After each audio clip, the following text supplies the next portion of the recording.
Here we go again. Time to talk about another two important American authors. I just want to know what I need for the test. Oh, you'll get that, don't you worry. Plus, maybe a little bit more. You'll need to know about the fourth era, the literature of the American Renaissance, but we'll really talk about it more next time. Today, we'll talk about two writers who belonged to that era, Nathaniel Hawthorne and Herman Melville. Hawthorne was born in 1804 in Salem, Massachusetts. Yes, that Salem of the Salem witch trials. In fact, his ancestors had come over during the Great Puritan Migration, and his great-great-grandfather was a judge at the trials. He went to college in Maine, where he met and befriended a future president of the U.S., Franklin Pierce. The friendship would later help him in getting jobs to support himself. He returned to Salem and lived there for a number of years, writing many of the short stories he is most famous for. Many of these short stories were collected and published again in Twice Told Tales in 1837. So this is why 1837 is the end of that other era? Actually, no. It was just a happy coincidence. There is another reason, but we'll get to that next time. He married in his late 30s, then moved to Concord, Massachusetts, which was where the American Revolution had begun in 1775. It was also home to many authors of the American Renaissance, and was later seen as an American Athens, an important town in the nation's literary history. It was there in 1850 that he wrote and published The Scarlet Letter, the novel for which he is best known, and it is worth a closer look. I know that one. They force a woman to wear a letter A on her dress. Bingo! The novel opens with a woman, Hester Prynne, standing on a platform with her baby in front of the entire town. She is asked to name the father of her child, but she will not. Everyone knows the husband cannot be the father, because he left for England 2 years earlier and the baby is only 3 months old. You don't need to be a math whiz to figure that one out. She is made to wear a dress with the letter A on it, and eventually she comes to live on the margin of the community. But she never reveals that the father is the young Puritan minister of the settlement, and he is too cowardly to ever come forward. Oh, I like this story. Except that the story is not really about who is with who. It is about guilt, sin, identity, the individual in society, and female empowerment. The A stands for adultery, at least in the original intent of the community. But for some it comes to stand for Abel or angel, for Hester Prynne becomes a different, stronger person when forced to live quasi-outside the community, and with the stigma of the A. Hawthorne doesn't simplify the morality into black and white symbolism, although he often juxtaposes the town and the forest, civilization and nature. Instead, he sees the experience of wearing the A as something more complex. Hester and the minister still meet occasionally, although only in the forest, and one sees that there is both love and growing apart in the experience. Hester learns to be a different, more self-reliant person by being outside society, but this is not always a good thing. And she could leave the village, but the experience has become part of her identity, and she refuses to go. Plus, there is still her daughter, Pearl, who insists that her mother wear the A, for that is who her mother is for her. Guilt, there is a good Puritan theme for you, forces both her and the minister to suffer for their sin. Plus, the husband returns, recognizes what has happened, and proceeds to befriend the minister in order to torture him emotionally. Here you have most of the major themes Hawthorne writes about in his career: the nature of sin and guilt, the Puritan past, isolation and alienation, the human heart, the effects of a personal calamity, and self-trust versus authority. So what happens in the end? I'll let you read the book, but don't see the film. It has little to do with the book.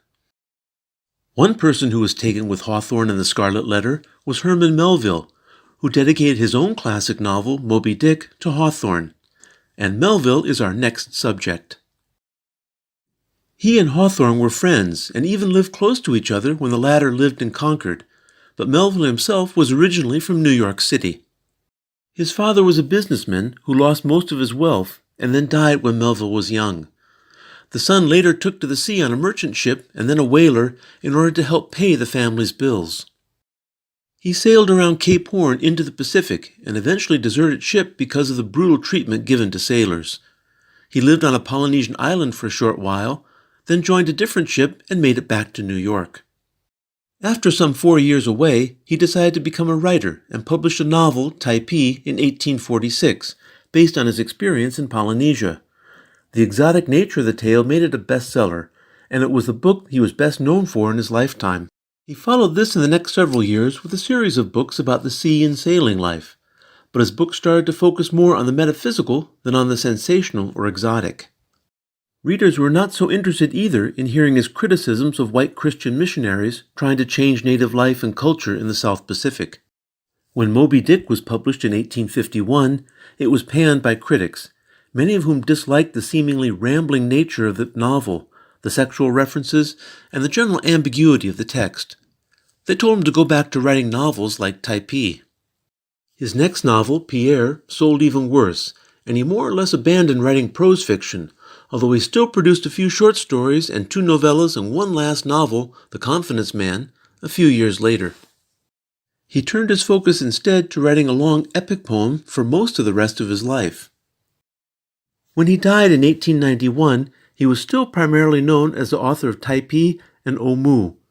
It wasn't until the 1920s that he was rediscovered, and today the 153-chapter Moby Dick is considered one of America's greatest novels. How many? Yes, too many for us to read this semester, and too complex a tale for us to even begin to analyze in one sitting. But a brief rundown of the plot might give you a taste of its complexity.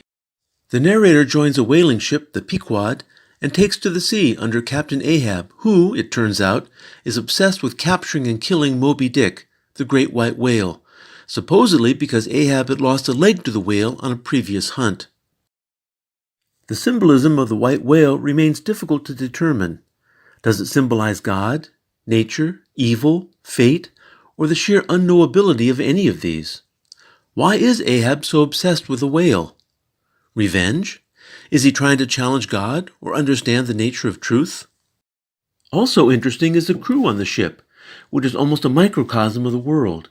It is a multicultural crew, as we would say today, and the narrator's bunkmate, Queequeg, is a cannibal and a Pacific Islander whose body is covered with tattoos.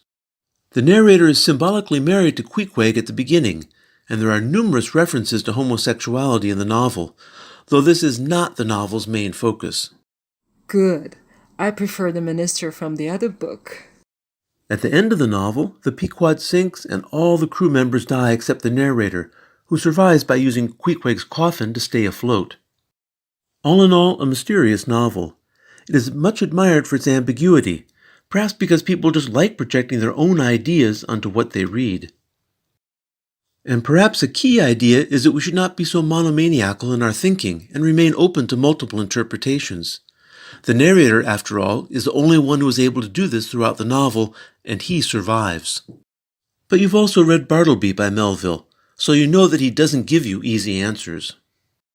A later novella, Benito Sereno, deals with a mutiny on a Spanish slave ship, and it similarly deals with keeping an open mind to what one sees.